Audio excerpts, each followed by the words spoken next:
Gheorghe Olteanu e un om simplu care a lucrat toată viața ca tăietor de lemne. Are 4 copii. Acum 3 ani s-a hotărât împreună cu soția să plece la muncă în Sicilia și pentru a nu-și lăsa copiii singuri, au început să plece pe rând.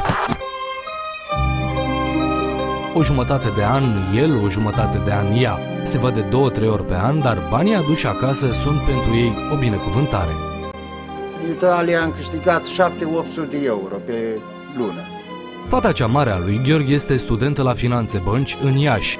Fără munca în străinătate ar fi fost aproape imposibil să o întrețină în facultate. Tot cu bani munciți în afară și-au construit o casă nouă. Cu banii am purtat copiii în școală și mi-a făcut un pic de casă. Familia Olteanu va mai munci în Italia, până când fiica lor cea mare va termina facultatea. După aceea plănuiesc să-și vadă de gospodărie și să pornească o mică afacere, care să le permită să trăiască liniștiți.